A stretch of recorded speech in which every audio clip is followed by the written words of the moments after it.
Assalamu alaikum, dear students. This is Sikandar Ali. I hope that you are all fine, beta. So, first of all, thank you so much for giving me such a wonderful opportunity to introduce myself. So, first of all, welcome to my YouTube channel, Knowledge for All, bottom to top. So, dear student, Jin student ने मेरा YouTube channel like और subscribe नहीं किया तो kindly आप इन्हें like और subscribe कर दें ताकि मेरे वीडियोस की नोटिफिकेशन आपके यहाँ आती रहे. सो चलते हैं लेक्चर की तरफ. आज का जो लेक्चर है वो लेक्चर 6 और इसका जो मेन टॉपिक है वो है न्यूक्लिक एसिड. तो आज हम जो है वो इसके ऊपर बात करने वाले हैं. This is contents nucleic acid, nucleotides, deoxyribose and ribose sugar, purines versus pyrimidines, DNA complementary bases pairing in DNA, RNA, 3 types of RNA, polynucleotides, difference between DNA and RNA, mononucleotides, then other dinucleotides. तो this is diagram. सो यहाँ पे हमें जो है वो basic concept मिलता है DNA और आरएनए के अंदर जो है वो डिफरेंस मालूम करने. इट मींस इसके अंदर हम जो डिफरेंस मालूम करते हैं on the basis of this amino groups like guanine, adenine, cytosine, then other thymine. तो ये जो 4 ग्रुप्स होते हैं बेसिकली ये डीएनए के अंदर जो है वो प्रेजेंस होते हैं. तो यहाँ पे जो चेंज होता है वो अब अगर हम जो है वो बेसिकली आरएनए की बात करेंगे तो यहाँ पे सारे जो है वो न्यूक्लियोटाइड सेम रहेंगे. जस्ट यहाँ पे थाइमाइन की जगह जो है वो यूरेसिल हम इनको कंसीडर कर दें. तो बेसिकली ये आपको क्रोमोसोम्स का स्ट्रक्चर यहाँ पे नज़र आ रहा है.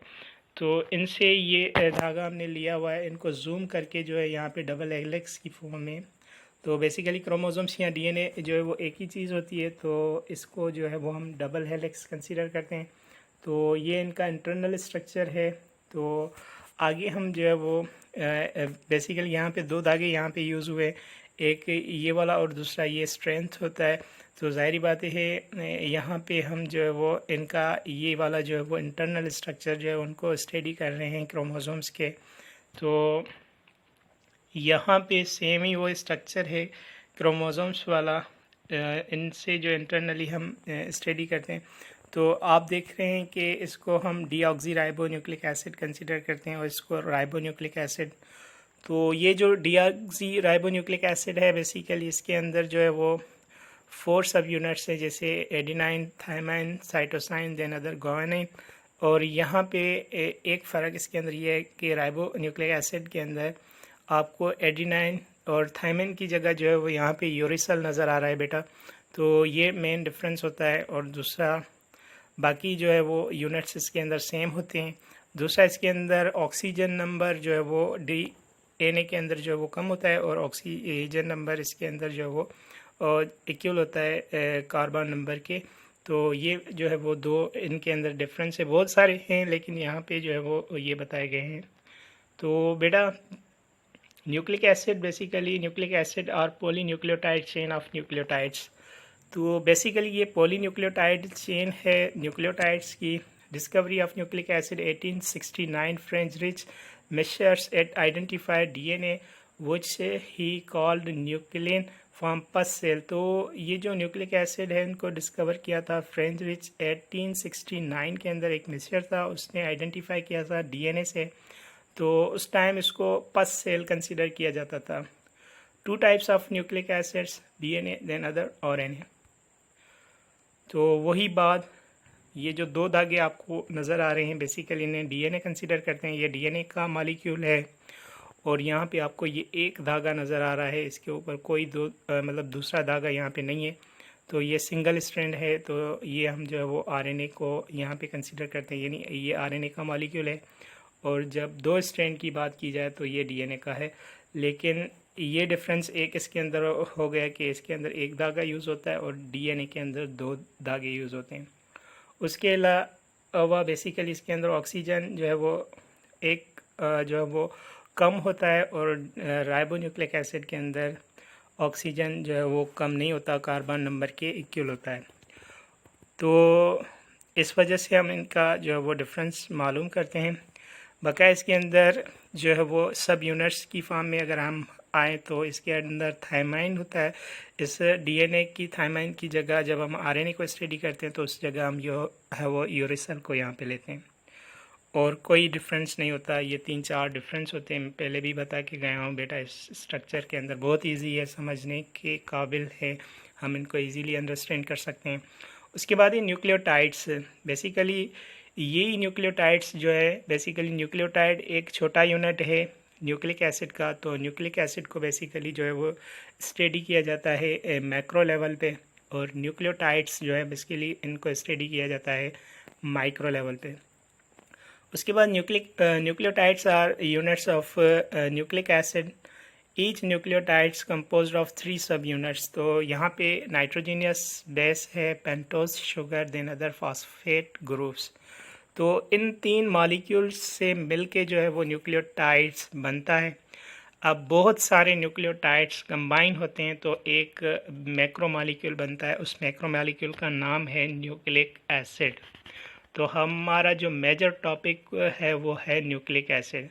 It means the poly nucleotide chain of nucleotide. तो ये इनकी डेफिनेशन कंसीडर की जाती है, मैंने पहली स्लाइड्स के अंदर आपको बताया था। उसके बाद यहाँ पे nucleotides phosphate group remove from carbon number 5 is also known as nucleoside.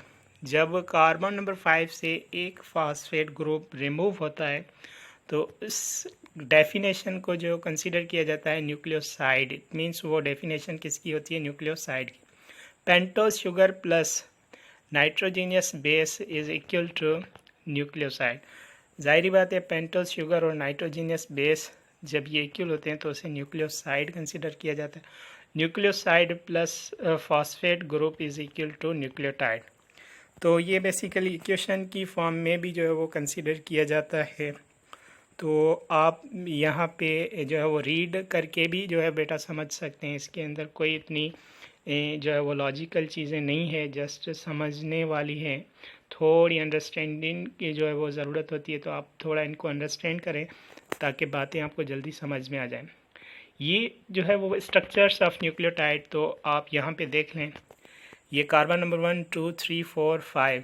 तो ये कार्बन नंबर 1 पे जो है वो नाइट्रोजीनियस बेस अटैच है, और यहाँ पे कार्बन नंबर 5 पे जो है वो फास्फेट ग्रुप अटैच है। तो ये आपके पास पेंटोज शुगर है, nitrogenous base, then other phosphate group. तो इसे कंसीडर किया जाता है न्यूक्लियोटाइड। यानी ये जो है वो बेसिकली एक बेसिक स्ट्रक्चर है न्यूक्लियोटाइड। तो पेंटोज शुगर इस वजह से है कि इसके अंदर नंबर ऑफ़ कार्बन शुगर के अंदर जो है वो 5 है, इस वजह से हम इनको जो है वो बेसिकली पेंटोज शुगर कंसीडर करते हैं। उसके बाद यहाँ पे है D oxy ribo and ribose sugar.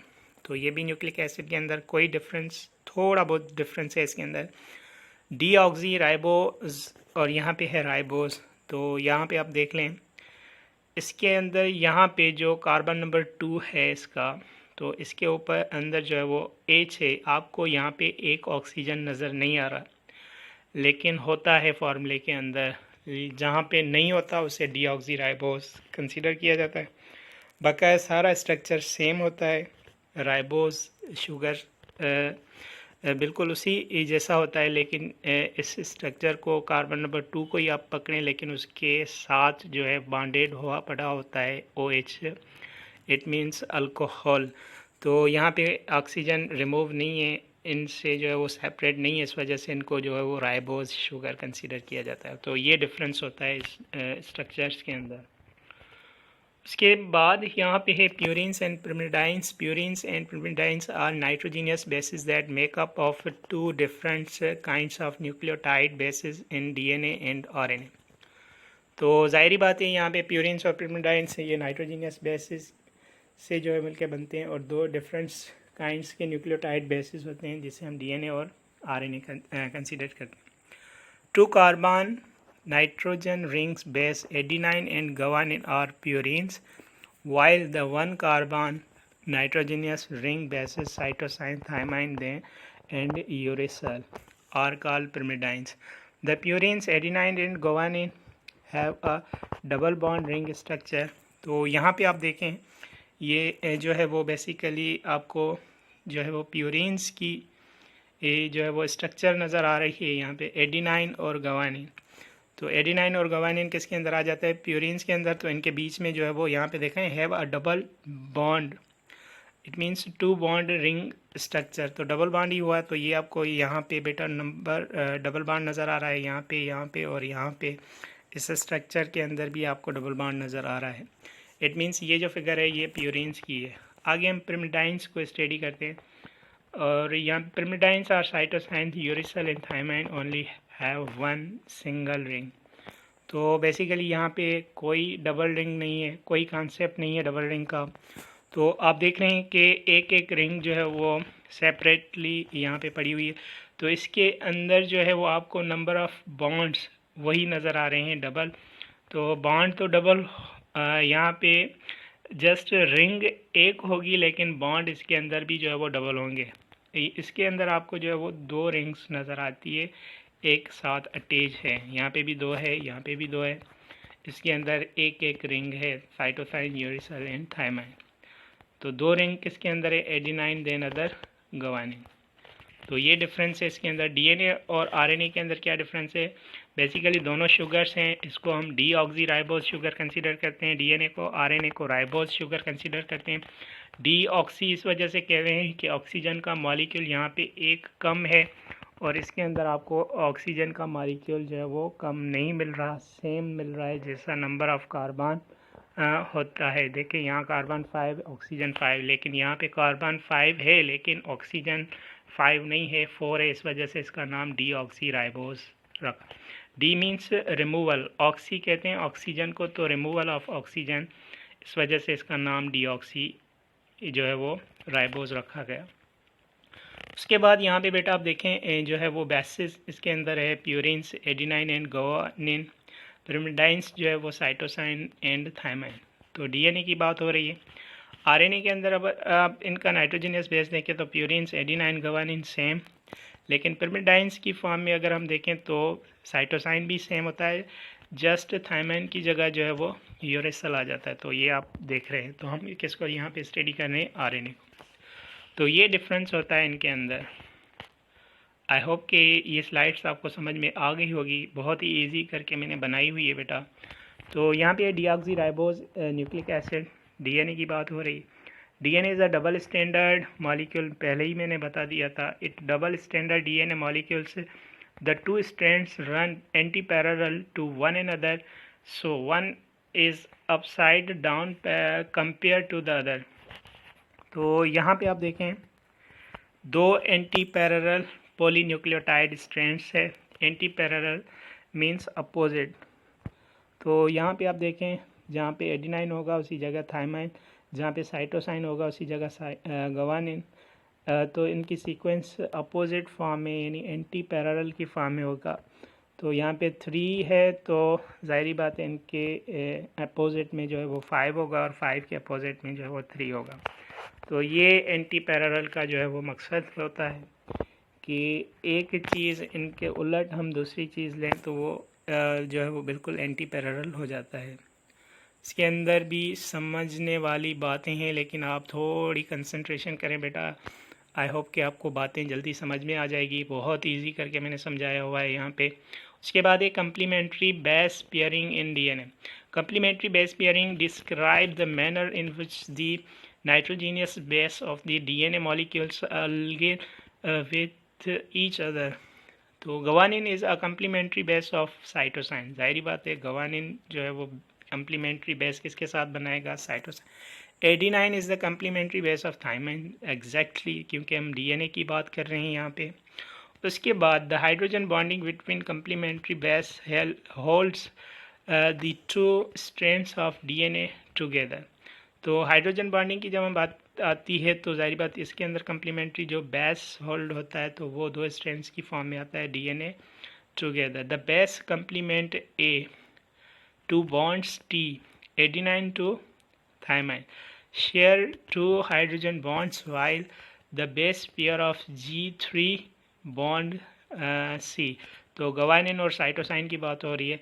कहता है कि इसके अंदर बेस कम्प्लीमेंट की अगर हम बात करें तो बेसिकली एडिनाइन और थायमाइन के अंदर डबल बॉन्ड होता है, और गवानिन और साइटोसाइन के अंदर जो है वो ट्रिपल हाइड्रोजन बॉन्ड होता है। यहाँ पे हाइड्रोजन बॉन्ड की बात की जा रही है, तो एडिनाइन थायमाइन के अंदर डबल हाइड्रोजन बॉन्ड होता है और साइटोसाइन गवानिन के अंदर जो है वो ट्रिपल जो है वो हाइड्रोजन बॉन्ड होता है इन गवानिन और साइटोसाइन के बीच में।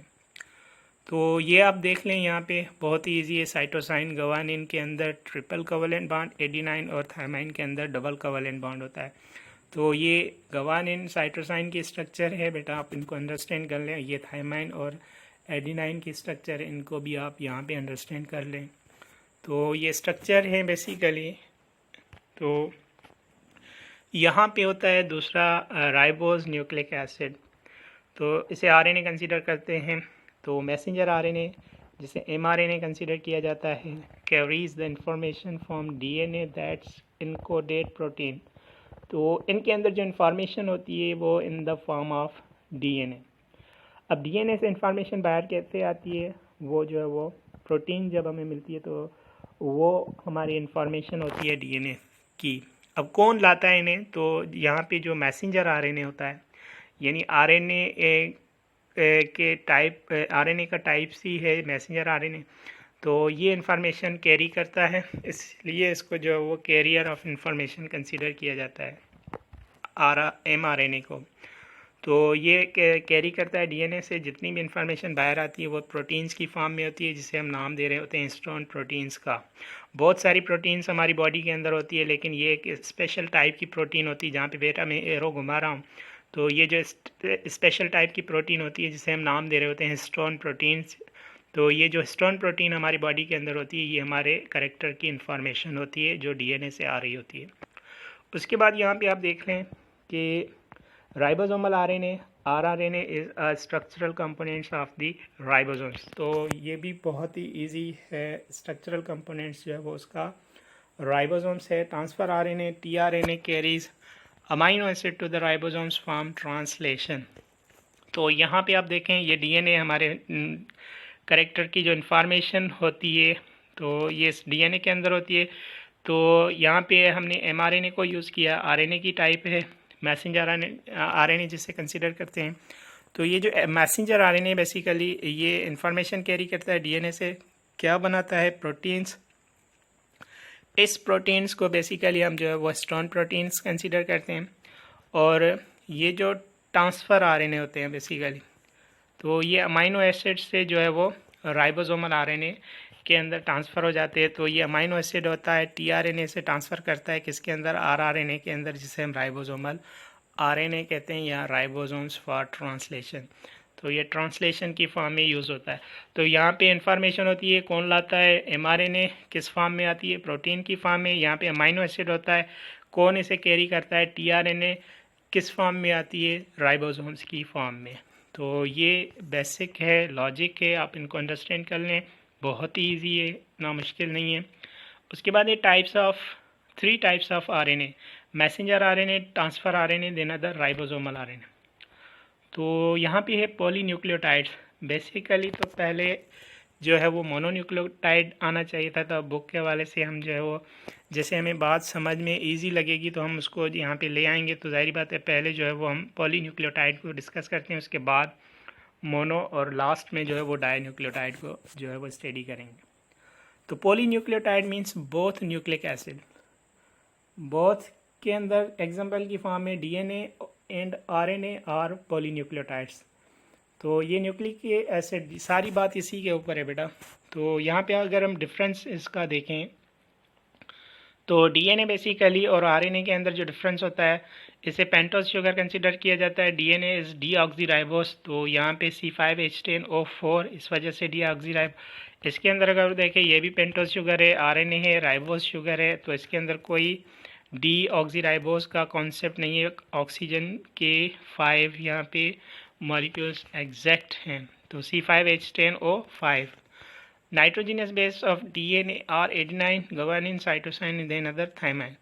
तो nitrogenous base RNA of RNA are adenine, guanine, cytosine, यहाँ तक तो ठीक है, लेकिन जो चेंज होने वाली चीज़ है वो थायमाइन की जगह यहाँ पे क्या आएगा, यूरेसिल। तो ये दूसरा फ़र्क इसके अंदर आ गया। DNA has 2 chain of nucleotide which form as a double helix, इस वजह से इसको डबल हेलिक्स कंसीडर किया जाता है। आरएनए हैज़ अ 1 चेन, एक चेन है ऑफ न्यूक्लियोटाइड किसकी, न्यूक्लियोटाइड की, in which way of a single helical RNA is a exception. तो ज़ाहिर बात है यहाँ पे अगर हम देखें तो बेसिकली ये तीसरा डिफरेंस है, इसके अंदर डबल हेलिक्स यानी दो चेन वाला, इसके अंदर सिंगल चेन यूज़ होती है, तो इसके अंदर इसको हम जो है वो सिंगल हेलिकल स्ट्रक्चर कंसीडर करते हैं आरएनए को। तो यहाँ पे अगर हम देखें डीएनए इज फॉर्म डीऑक्सीराइबोन्यूक्लियोटाइड्स, तो आरएनए को क्या कहते हैं, आरएनए इज फॉर्म राइबोन्यूक्लियोटाइड्स।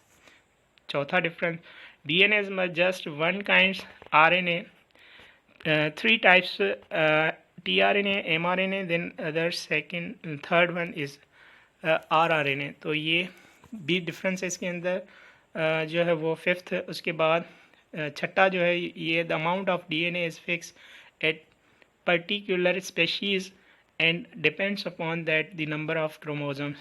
तो यहाँ पे आप देखें the amount of RNA varies from cell to cell, तो ये आरएनए वेरी करता है, सेल टू सेल चेंज होता है।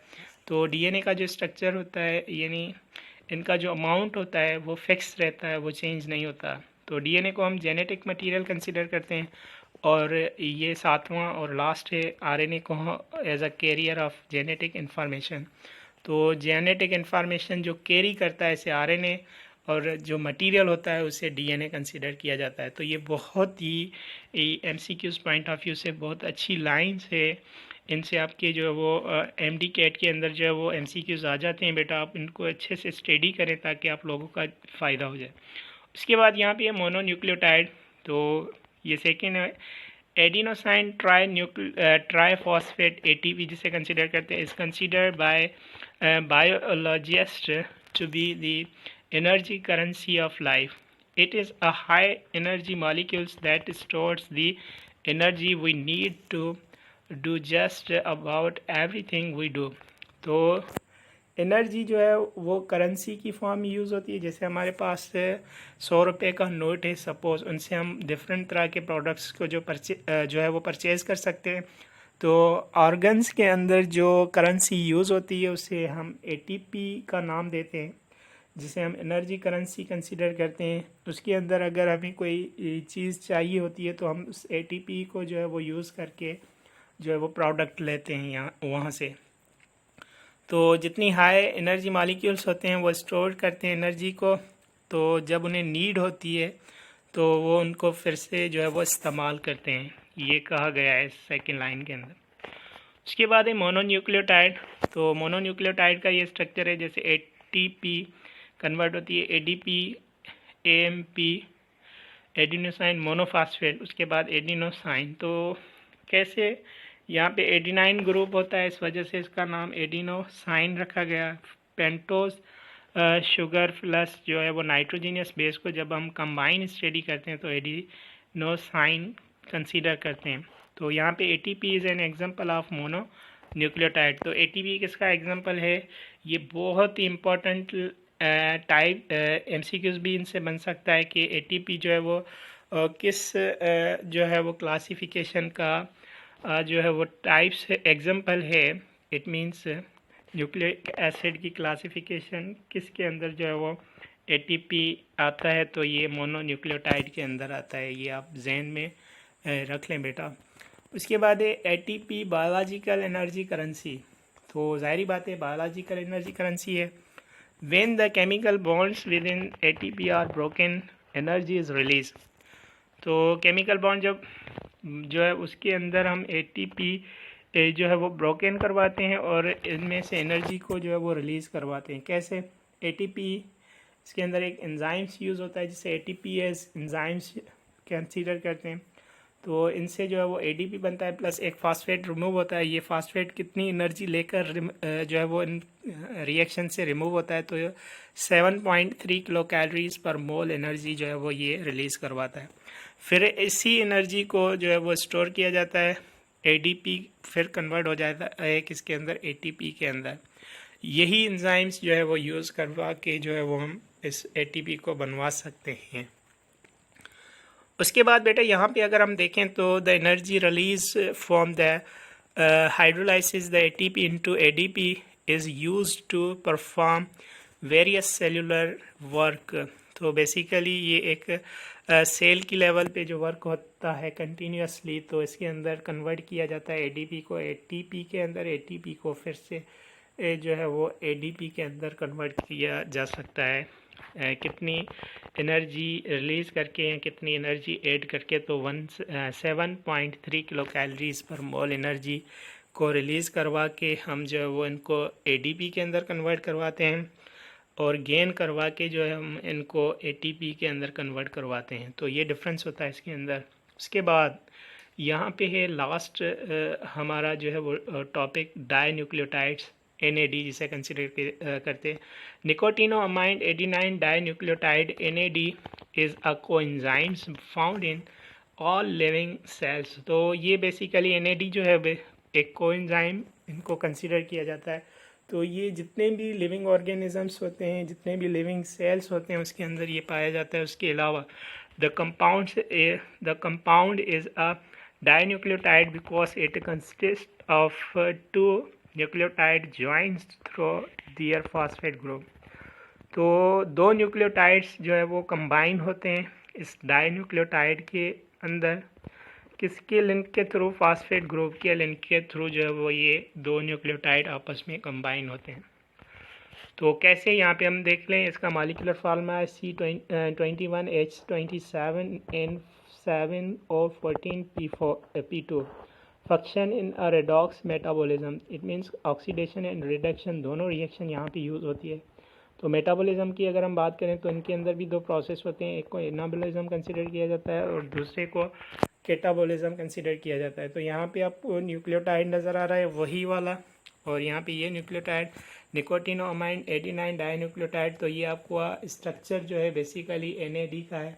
तो आपसे पूछा जा सकता है कि NAD किसके अंदर यूज़ होता है, तो ये आपका होता है डाई न्यूक्लियोटाइड। और ATP की जब बारी आती है वो किसके अंदर आता है, किसका एग्जाम्पल है, तो वो आप कहेंगे कि ये मोनोन्यूक्लियोटाइड का एग्जाम्पल है, जो पहले हम पढ़ के आए हैं बेटा। उसके बाद dinucleotide, 1 nucleotide contain an adenine bases and the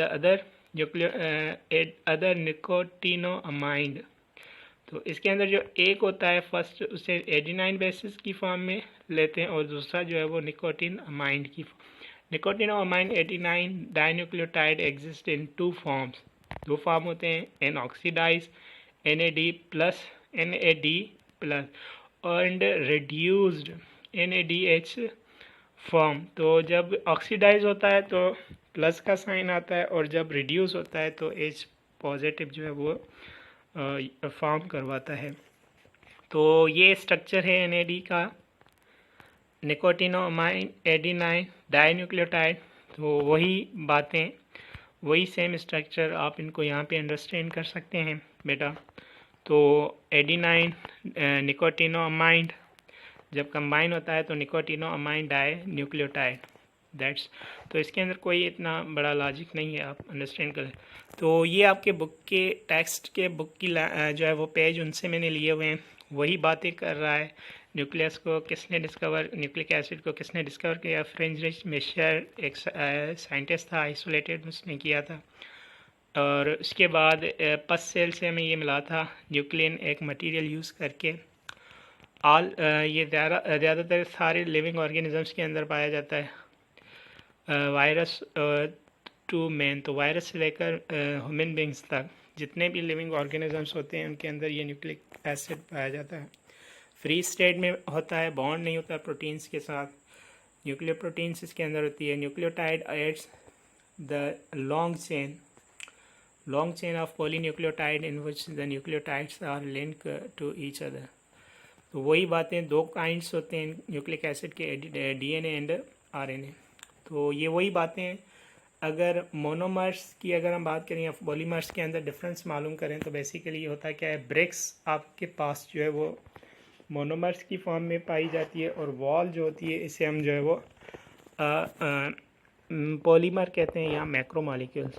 जैसे आपके ट्रेन के जो डब्बे होते हैं उसको मोनोमर कंसीडर करते हैं, एक डब्बे को, पूरी ट्रेन को कंसीडर किया जाता है पॉलीमर। एक स्टूडेंट को मोनोमर कंसीडर किया जाता है, नंबर ऑफ़ स्टूडेंट्स को जो है वो चेन की फॉर्म में as a polymer consider. Similarly nucleotide को जो है वो न्यूक्लिक एसिड कंसिडर किया जाता है। तो ये जो न्यूक्लियोटाइड है हम इनको स्टडी कर रहे हैं बेसिकली। तो न्यूक्लियोटाइड जो है वो एक मोनोमर है और न्यूक्लिक एसिड जो है वो एक पॉलीमर है। तो ये माइक्रो लेवल पे हम इनको स्टडी करते हैं और इसको हम मैक्रो लेवल पे स्टडी करते हैं। बिल्कुल इसी तरह जैसे अमाइनो एसिड का हमने जिक्र किया था, तो ये एक माइक्रो मोनोमर लेवल पे हमने इसको स्टडी किया था, और प्रोटीन्स को जो वो मैक्रो लेवल पे, या फिर हम इनको पॉलीमर ऑफ मोनोमर या फिर पॉलीमर ऑफ अमाइनो एसिड की बात हम कर रहे हैं। तो बेटा ये डिफरेंस है इसके अंदर, बहुत ही ईजी है ये चार्ट के अंदर। तो यहाँ पे न्यूक्लियोटाइड की अगर हम बात करें, ये सब यूनिट है किसका, न्यूक्लिक एसिड का। 3 पार्ट्स होते हैं इसके अंदर, पेंटोज शुगर 5 कार्बन और फास्फोरिक एसिड H3PO4, उसके बाद नाइट्रोजीनियस बेस ऑर्गेनिक बेसिस की फॉर्म में। यहाँ पे वही बातें अगर हम देखें, ये पेंटोज शुगर है आपके पास, ये नाइट्रोजीनियस बेस है, इन दोनों को मिला के हम न्यूक्लियोसाइड कंसिडर करते हैं। नीचे लिखा हुआ है बेटा, आप देख लें, न्यूक्लियोसाइड। उसके बाद इस पेंटोज शुगर को nitrogenous base plus phosphoric acid, इन तीनों को मिला के ओवरऑल स्ट्रक्चर को हम जो है वो न्यूक्लियोटाइड कंसीडर करते हैं। अब इनके जो है वो मोनोमर्स जब कंबाइन होते हैं इस न्यूक्लियोटाइड के, तो इनसे बनते हैं आपके न्यूक्लिक एसिड, जो बड़ा मालिक्यूल होता है जिसे मैक्रो लेवल पे स्टडी किया जाता है। न कि इनके आप इनको कहें कि न्यूक्लियोसाइड के मालिक्यूल मिलके जो है वो, ऐसा बिल्कुल भी नहीं है। न्यूक्लियोटाइड के मालिक्यूल मिलके जो है वो बनाते हैं न्यूक्लिक एसिड, जिसे हम पॉलीमर कंसीडर करते हैं। उसके बाद वही बातें यहाँ पे भी बहुत इजी है, वो डिफरेंस है राइबोसोम्स और डीएनए के अंदर, डीऑक्सीराइबोस, राइबोस। उसके बाद यहाँ पे वही कहानी बेटा मैं समझा के गया हूँ। तो phosphoric acid is common all nucleotide 5th carbon, purine, spermidines, adenine, guanine और साइटोसाइन, थाइमाइन, ये सारी होती है। और उसके अलावा यूरिसल जो होता है वो आरएनए के अंदर प्रेजेंट होता है। तो इस स्ट्रक्चर को अब देखें, प्यूरिन्स के अंदर डबल रिंग्स होती है, स्पर्मिडाइंस के अंदर जो है वो सिंगल रिंग होती है। तो डबल एडिनाइन, गवानिन के अंदर साइटोसाइन, थाइमाइन और यूरिसल के अंदर सिंगल, तो ये आती है। पिरिमिडाइंस के अंदर 2 स्टेप्स होते हैं, न्यूक्लियोसाइड, न्यूक्लियोटाइड, ये मैं इसके अंदर बता के गए हूँ, इस फिगर के अंदर आप अंडरस्टैंड कर लें। उसके बाद पॉलीन्यूक्लियोटाइड है, तो ये भी बहुत इजी है, आप इनको अंडरस्टैंड कर लें। बहुत सारे न्यूक्लियोटाइड मिलके पॉलीन्यूक्लियोटाइड बनाते हैं। इनकी भी बेसिक की अगर हम बात करें, बेसिकली सिमिलर स्ट्रक्चर, वही बातें यहाँ पे न्यूक्लियोटाइड की चेन को मिला के हम इनका स्ट्रक्चर जो है वो बनाते हैं। उसके बाद यहाँ पे अगर हम देखें तो इनके अंदर वही डिफरेंस है, बेसिकली डीएनए और आरएनए के अंदर डीऑक्सीराइबोस, तो इसको राइबोस, उसके बाद एडिनाइन, गवानिन, साइटोसाइन, थाइमाइन को मिला के हम डीएनए और आरएनए के अंदर एडिनाइन, गवानिन, साइटोसाइन और थाइमाइन की जगह जो है वो यूरिसल कंसीडर करते हैं। डीएनए डबल स्टैंडर्ड होता है और आरएनए सिंगल स्टैंडर्ड होता है, एक्सेप्ट आरआरएनए। तो आरआरएनए आपके पास जो है वो डबल स्टैंडर्ड पाया जाता है, आरआरएनए सिंगल नहीं होता, ये बात आप जहन में रख लें बेटा।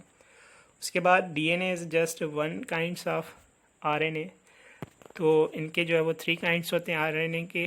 तो rRNA, tRNA, then other mRNA. RRNA ribosomal T transfer, then other M messenger RNA. तो डीएनए से जो इन्फॉर्मेशन मिलती है वो प्रोटीन्स की फॉर्म में होती है। कौन लेता है, आरएनए का टाइप्स होता है जिसे हम नाम दे रहे होते हैं एमआरएनए का, मैसेंजर आरएनए। तो ये वही बात है, यूरिसल। तो यहाँ पे आप देखें, ये ये डीएनए और ये आरएनए, ये आपके पास डीएनए प्लस आरएनए, तो ये दोनों डबल स्टैंडर्ड हैं, आरआरएनए प्लस डीएनए। उसके बाद आरएनए जस्ट जो है वो सिंगल स्टैंडर्ड है।